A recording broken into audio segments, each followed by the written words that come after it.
오늘 또 수능 시험을 앞두고 열심히 공부해 오신 수험생 여러분들을 주님의 이름으로 축복하고 위로합니다. 네, 제가 다 떨리네요. 네. 오늘 말씀 중에 또 여러분들에게 시험 문제가 지나가지는 않겠지만 오늘 말씀을 통해 저는 단순히 지금 우리의 눈앞에 있는 시험, 당장 있을 결과 이런 것들이 아니라 물론 그것도 우리의 인생에 정말 중요한 시기이고 정말 중요한 시험인 건 맞는데 정말로 우리의 인생 가운데 정말 중요한 게 뭔지를 오늘 이 본문을 통해서 한번 살펴봤으면 좋겠습니다. 우리가 알고 있는 것처럼 고린도 전서는 교회 내 여러 가지 문제들을 복음으로 치유하는 것을 이렇게 기록한 책이고요. 오늘 본문이 되는 고린도 후서는 다른 복음을 전하려는 자들과 복음을 보수하는 자들 사이에서 벌어지고 있는 격전장이라고 할 수 있습니다. 그렇다면 이 바울이 개척한 고린도 교회에서 교회를 어지럽히고 있는 사람들은 누군가? 고린도 후서 11장 22절과 23절에 보면 그들이 히브리인이냐 나도 그러하며 그들이 이스라엘인이냐 나도 그러하며 그들이 아브라함의 후손이냐 나도 그러하며 그들이 그리스도의 일꾼이냐 정신없는 말을 하거니와 나는 더욱 그러하도다. 내가 수고를 넘치도록 하고 옥에 갇히기도 하고 더 많이 하고 매도 수없이 맞고 여러 번 죽을 뻔하였다 라는 이 기록을 통해서 그들이라고 하는 존재가 바로 유대주의자들이다라고 하는 것을 우리가 발견하게 됩니다. 그런데 밖에서 교회를 대적하는 믿지 않는 유대인들이 아니라 교회 안에 있는 또 그리스도의 일꾼이라고 불리는 사람들인 것이죠. 그래서 오늘 우리가 읽은 5장 17절 이 단락에서 가장 중요한 한 표현을 꼽으라면 20절의 제일 하반절에 있는 너희는 하나님과 화목하라 라고 하는 것이죠. 너희는 하나님과 화목하라. 왜냐하면 하나님께서는 하나님과 인간 사이의 화목을 위해서 예수 그리스도의 십자가 복음을 주셨습니다. 하지만 고린도 교회 내부에 있었던 사람들은 이방인의 구원의 문제에 관해서는 하나님이 우리에게 주신 복음도 중요하지만 할례도 중요하고 율법도 준수해야 한다라고 그럴듯한 말로 속였지만 하나님 입장에서는 복음이면 충분한데 그 복음에 덧붙여서 할례라든지 율법이라든지 어떤 인간적인 노력과 조건을 붙이려는 것을 경계하였다라고 하는 것이죠. 그래서 오늘 너희는 하나님과 화목하라 라고 하는 이 놀라운 이 핵심 메시지를 오늘 17절 본문은 어떻게 표현하는가 봤더니 새로운 피조물이라는 것입니다. 새로운 피조물. 여러분, 피조물이 무엇이죠? 창조자에 의해 만들어진 것입니다. 그냥 이 피조물이라는 단어가 독립적으로 사용되더라도 이 단어가 가지고 있는 정의 때문에 창조자를 전제하게 되어져 있습니다. 그렇다면 하나님께서 우리를 만드신 분이신데 우리가 피조물인데 어떻게 우리를 만드셨을까요? 창세기에 보니까 우리의 형상을 따라 우리의 모양대로 우리가 사람을 만들자라고 이야기하고 있습니다. 다시 말하면 삼위 하나님께서 성부와 성자와 성령 하나님께서 사람이라고 하는 존재를 하나님의 형상과 모양에 따라 만드셨다라고 하는 것이죠. 그 말은 인간이라는 존재 안에 보이는 육체뿐만 아니라 영혼이 자리 잡고 있는데 그 영혼 안에 누구의 자리가 있을까요? 바로 하나님의 자리가 있는 것이죠. 그 하나님의 자리가 있는 피조물로 창조된 자가 바로 인간이라는 바로 우리의 정체성인 것입니다. 하지만 우리가 알고 있는 것처럼 창세기의 기록에 보면 이 피조물로 창조된 인간이 범죄하게 되죠. 어떤 범죄일까요? 바로 하나님의 자리를 탐하여 피조물이 창조자가 되려고 하는 하나님과 같이 되려고 하는 그 범죄함으로 말미암아 인간은 타락하게 돼버린 것이죠. 그래서 사람이라고 하는 존재가 창조주와 함께, 그 하나님과 함께 더불어 함께하며 누리게 되는 만족감과 행복감을 잃어버린 거죠. 왜? 하나님은 죄와 함께할 수 없기 때문에 떠나가셨기 때문이죠. 그래서 인간이라고 하는 그 존재는 범죄함으로 말미암아 하나님의 형상을 잃어버렸고, 하나님의 잃어버린 형상의 자리를 인간의 여러 노력과 최선으로 채우려고 했지만 그 자리는 피조물이라고 하는 단어와 마찬가지로 하나님이 안 계신 인간은 어떠한 것으로도 그 하나님의 자리를 채울 수 없음을 우리는 발견하게 되는 것이죠. 여러분, 인간이 어떻게 하면 만족감을 누릴 수 있을까요? 여러분, 공부를 열심히 하면 만족감을 누릴까요? 공부를 해도 또 모르는 것이 나오고 또 모르는 것이 나오고 새로운 것이 매번 나옵니다. 여러분, 물질을 소유해 보신 우리 장년들 계시지만, 여러분 통장에 잔고가 얼마나 있는지 모르겠지만 여러분들 넉넉하십니까?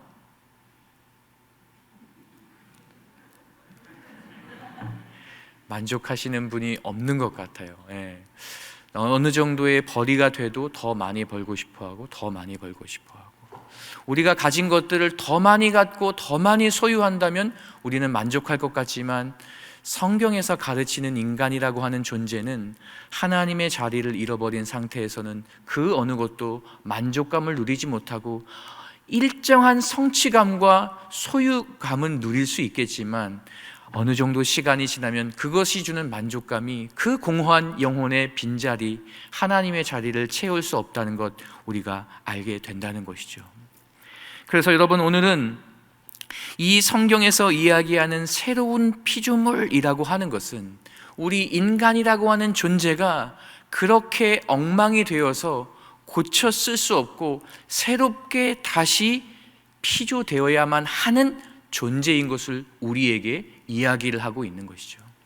그렇다면 고린도후서에서 이야기하고 있는 하나님이 우리에게 주신 그 복음이 가지고 오는 변화는 인간으로 하여금 새로운 피조물로 살아가기에 충분한 삶으로 우리를 초대한다라고 하는 것이죠.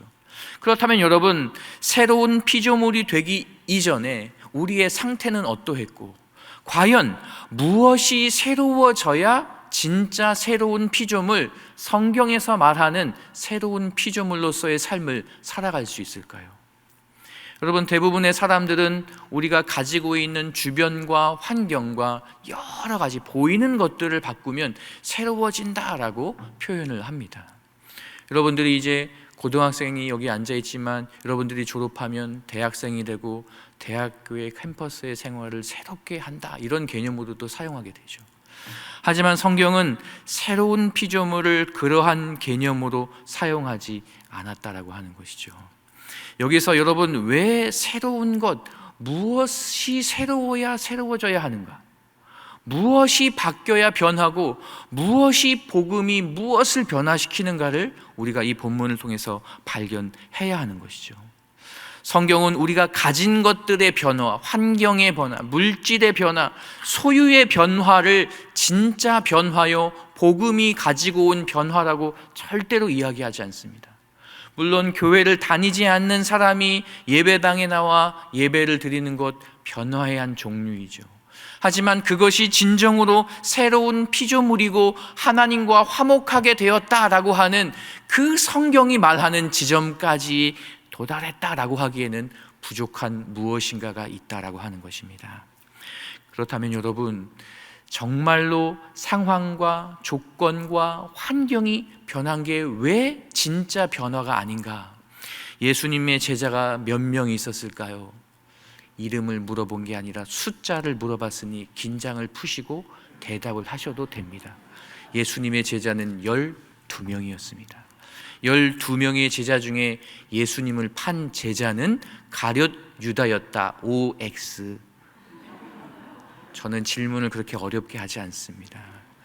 가룟 유다는 예수님을 모른 채 살았지만 예수님을 만나서 그의 제자로 3년이 넘는 시간 동안 함께하고 먹고 자고 그의 가르침을 듣고 기적을 체험했지만 그런 겉에서 보이는 변화들은 체험했지만 무엇이 변화하지 않았기 때문에 그는 예수님을 팔았을까요?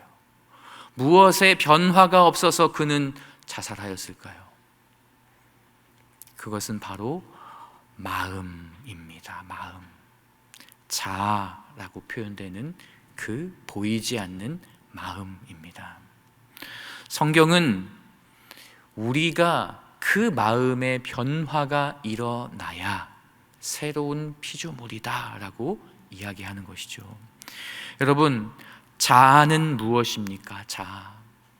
우리는 대부분의 사람들은 나는 누굴까? 내가 좋아하는 게 뭘까? 나는 무엇을 잘하나? 계속해서 나 집중하며 살아갑니다. 물론 자아는 자기가 자기를 인식하는 것입니다. 사람은 이것을 가지고 이것에 따라 살아갑니다. 나는 이런 재능이 있어, 나는 이런 걸 잘해, 난 이런 걸 못해, 나는 이런 성격이야. 물론 그것도 중요하지요. 하지만 앞에서 이야기한 대로 우리는 피조물입니다. 나에게 집중하면 나를 올바로 볼 수 없습니다. 여러분들의 생일은 몇 월 며칠인가요? 대답을 하지 마십시오. 궁금해서 물어본 건 아니고요. 혼자 한번 이렇게 생각해 보라고 여쭤봤습니다. 여러분들의 생일이 몇 년, 몇 월 며칠인 것을 어떻게 아셨습니까? 내가 스스로 깨달았나요? 주변에서 누군가 알려줬죠. 어머니, 아버지가, 할아버지, 할머니가 너는 그때 태어났다 이렇게 이야기하죠. 이처럼 우리는 우리의 생일도 모른 채 태어나지만 누군가에 의해서 너는 어떤 사람이야. 그래서 어려서부터 부모로부터 어떤 말을 듣고 살았느냐가 그 사람의 자아 형성에 많은 영향을 미치는 것이죠. 그렇기 때문에 우리는 그런 병적인 자아를 가지고 죄악에 물든 이 세상에 살아가면서 세상의 가치와 기준과 판단으로 나는 누구인가를 끊임없이 질문하며 나 자신을 찾아가고 내 인생을 그렇게 방향성을 제시하고 따라가려고 합니다. 하지만 성경은 우리가 창조주가 아니고 자존자가 아니고 피조물이라는 분명한 위치를 이야기하면서 내가 누구인가라는 질문이 아니라 나는 누구의 것인가? 누구의 소유인가? 나는 누구로부터 시작되었는가를 질문할 때에 스스로가 아닌 하나님이 계시하신 그 대답과 정답에 접근할 수 있다라고 하는 것이죠. 그래서 나는 누구인가가 아니라 나를 만드신 분, 나를 디자인하신 분, 나를 창조하신 그분이 나를 어떻게 만드셨는가? 그분이 나를 어떻게 판단하고 계신가? 그분이 나를 어떻게 생각하고 계신가? 그분이 나에게 가지고 계신 삶의 이유와 목적이 무엇인가를 질문하고 접근하고 그것을 발견해야 하는 것이죠. 여러분, 병든 자아를 가지고 잘못된 믿음을 가지고 신앙생활을 할 수 있을까요? 없을까요? 있습니다. 이 자리에서 그 병든 자아를 전혀 손대지 않은 채 그 병든 자아를 가지고 직분을 받을 수도 있고 신앙생활을 할 수도 있고 목자로 섬길 수도 있고 교사를 섬길 수도 있고 죄송합니다, 성가대도 할 수 있습니다. 목사도 할 수 있습니다. 여러분, 성경은 이 병든 자아가 해결되지 않은 자들이 절대로 새로운 피조물이다라고 이야기하지 않고 있습니다. 그렇기 때문에 이 자아, 이 마음, 성경은 이 마음을 어떻게 묘사하고 있을까요? 만물보다 거짓되고 심히 부패한 것이 마음이다, 사람의 마음이다 라고 분명하게 이야기하고 있습니다. 이것을 아무도 알 수 없지만 하나님께서는 심장을 살피고 폐부를 시험하고 각각 그 행위와 그 행실대로 보응하신다. 사람 스스로 내 이 마음이 거짓되고 부패한 것을 깨닫지 못하지만 하나님은 그것을 알고 그 행위대로 심판하기 때문에 우리가 이 본문에서 새로운 피조물이라고 하는 이 놀라운 상태가 분명히 우리의 상태가 되어야 하는 이유가 여기에 있는 것입니다.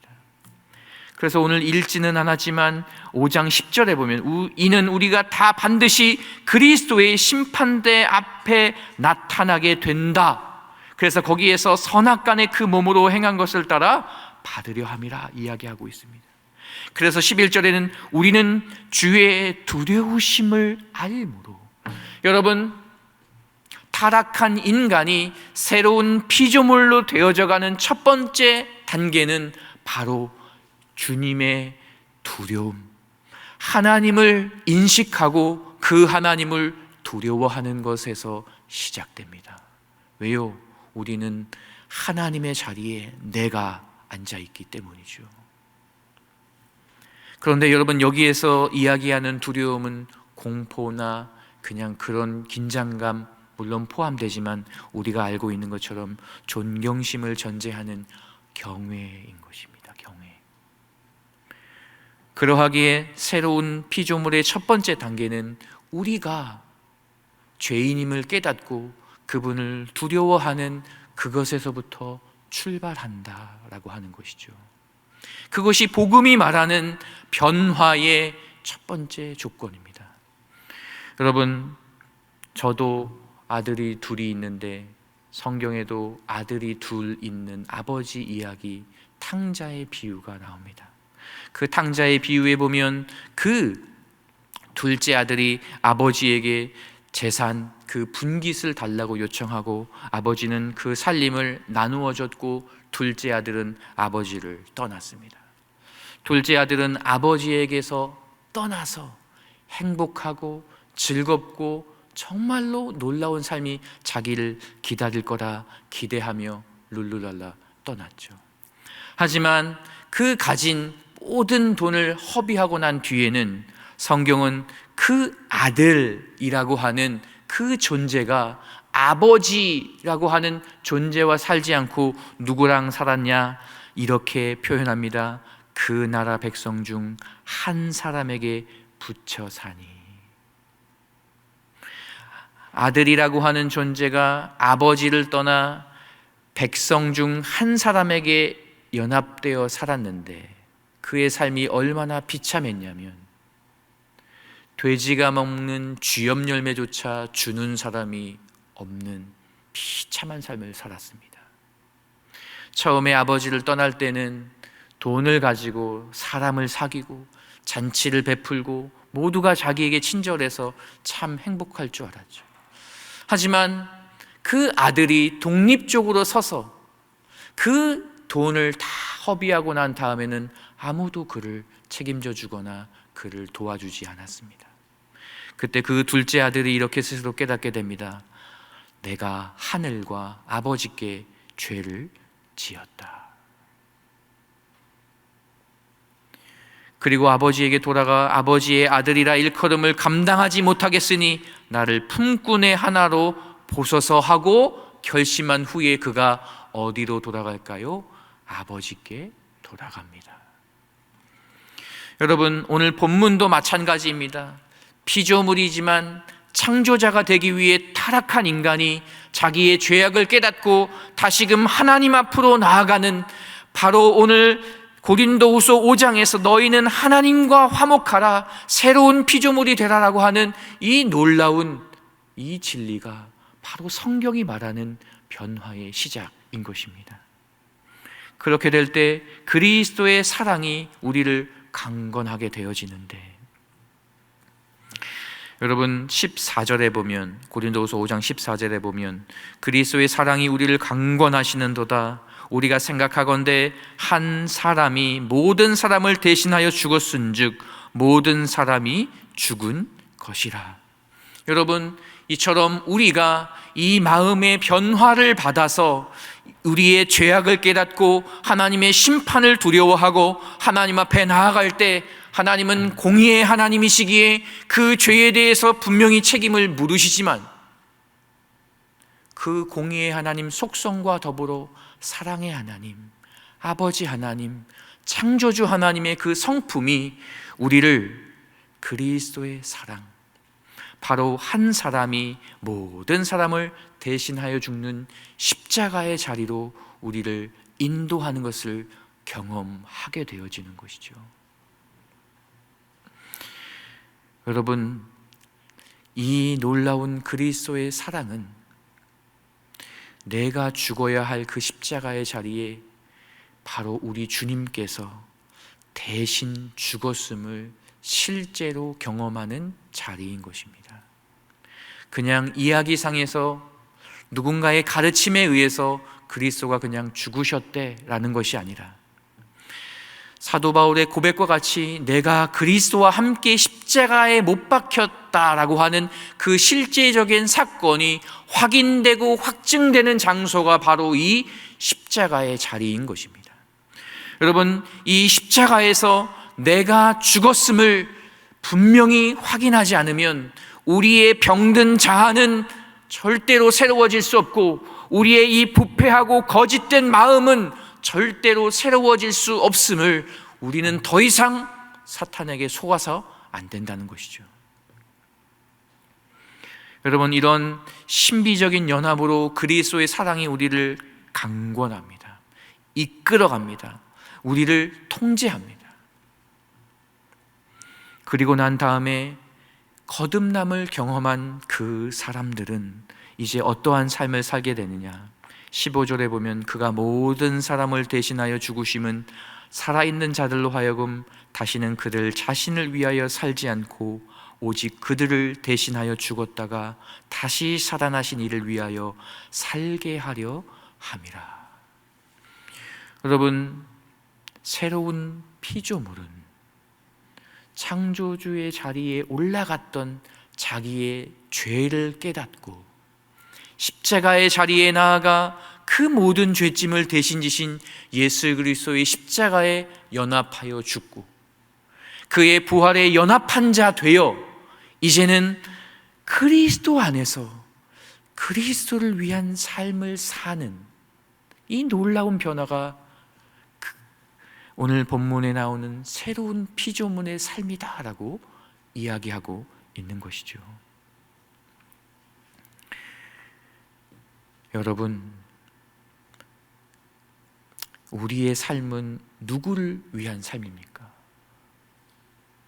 이제 수험생들이 목요일 날 시험을 치르는데 여러분들은 시험을 잘 봐야겠죠?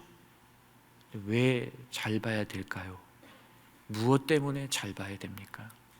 여러분들이 분명히 시험을 치고 학교를 정하고 전공을 정하고 나중에 직업을 정하고 모든 중요한 것들을 결정할 텐데 그것은 누구를 위한 삶입니까?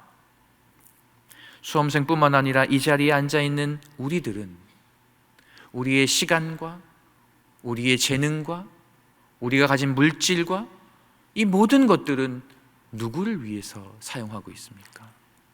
우리의 일상에서 우리는 누구 때문에 기뻐하고 무엇 때문에 슬퍼하고 이런 기본적인 것들만 살펴봐도 내가 나 자신을 위하여 사는 사람인지 아니면 나를 대신해서 죽었다가 다시 살아나신 그분을 위해 사는 사람인지 내가 새로운 피조물인지 아닌지를 깨닫게 된다는 것이죠. 그래서 여러분, 그리스도 안에 있으면 새로운 피조물이 되는 것입니다. 그리스도를 믿으면 새로운 피조물이 되는 것입니다. 그러면 이전 것은 지나가고 새로운 삶이 우리 앞에 펼쳐지는 것이죠. 왜요?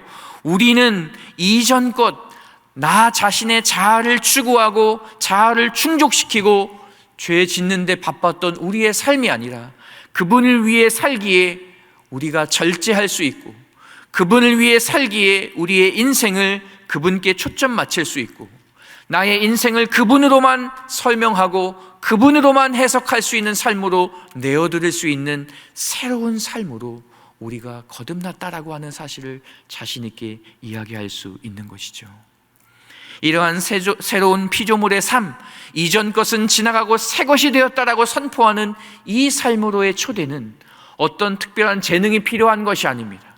어떤 조건과 노력이나 이러한 것들이 필요한 것이 아니라 17절 누구든지 누구든지 나이가 많고 적은 것 상관없습니다. 재능이 있느냐 없느냐 상관없습니다. 누구든지 그리스도 안에 있으면 새로운 피조물이라. 이전 것은 지나갔으니 보라 새 것이 되었도다. 새로운 창조가 하나님의 형상과 모양대로 우리가 사람을 만들자 했던 그 삼위 하나님은 새로운 피조물, 내가 죄인인 것을 깨닫고 십자가의 자리에 나아가 나의 죽음이 그리스도의 죽음과 연합되었고 그의 부활에 연합되어 산자가 되었음을 확인하는 자들, 그 자들은 어떻게 삼위 하나님의 새로운 피조물로 태어나는가? 18절, 모든 것이 하나님께로 났으며 성부 하나님으로 시작했다. 그리고 이어서 그가 그리스도로 말미암아 성자 하나님이 행하신 일, 십자가의 일로 말미암아, 그리고 조금 떨어진 5장 5절에 보면 보증으로 성령을 우리에게 주시고 성령 하나님으로 보증하셔서 삼위 하나님이 처음 사람을 형상과 모양대로 사람을 만드신 것처럼 새로운 피조물도 삼위 하나님께서 우리를 그렇게 만들어 가시는 것이죠.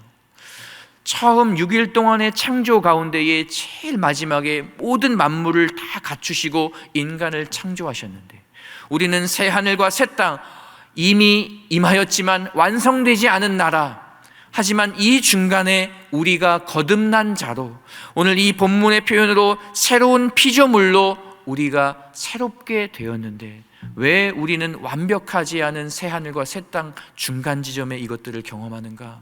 그것은 그분의 전능하신 속성 때문이죠. 우리 입장에서는 아직 이루어지지 않은 것 같지만 그분은 전능자이시기에 말과 동시에 아직 이루어지지 않았지만 이루어진 것과 똑같은 작용을 하는 그분의 전능하신 속성 때문입니다.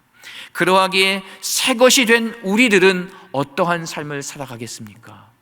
새로운 가치관을 가지고 살아갑니다. 선과 악을 구분하는 분명한 기준이 거룩한 하나님의 말씀이 되고, 세상에서 이야기하는 것들이 절대로 우리의 기준이 될 수 없다는 것, 우리는 분명히 기억해야 하는 것입니다. 수험생 여러분, 여러분들은 수능이 끝나면 정말로 자유가 주어질 거예요. 여러분들은 성인이 됩니다. 그래서 이제 여러분들은 술과 담배를 아무런 제재 없이 살 수 있는 때가 오고요, 대학생이 되면 술자리다, 미팅이다, 아주 허랑방탕하게 살 수 있는 엄청난 자유가 일어나요. 그런데 여러분, 그것들을 다 누리다간 어떻게 될까요? 너무 험악해서 제가 말씀을 드리진 않지만요, 여러분들이 시험을 잘 봐도요, 오늘 본문에 나오는 새로운 피조물이 되지 않는다면 그의 삶에서 분명히 끝이 안 좋을 거예요. 그래서 저는 이 수능을 앞두고 있는 우리 수험생과 그의 가족들에게 많은 위로를 할 수 있지만, 오늘 이 본문을 통해서 누구든지 그리스도 안에 있으면 새로운 피조물이라. 이전 것은 지나갔으니 보라 새 것이 되었도다. 여러분, 수능을 잘 보는 것도 중요한데요, 그건 다 여러분들이 알고 계셔서 제가 오늘 한마디도 언급 안 했어요. 그냥 말 안 해도 다 잘 볼 거기 때문에. 그런데 여러분들이 오늘 읽은 이 17점 본문 말씀은요, 여러분들이 유치원부터 초등학교, 중학교, 고등학교 다닐 때까지 어떤 교육기관에서도 가르쳐주지 않는 놀라운 비밀인 것입니다. 여러분들은 분명히 그리스도 안에 있어야 되고 새로운 피조물로, 이전 것은 지나갔으니 보라 새 것이 되었도다. 이전과 지금이 극명하게 갈리우는 이 놀라운 변화, 복음이 주는 이 변화를 경험해야 우리가 정말로 인간답게 살 수 있다는 것을 분명히 기억하시기 바랍니다.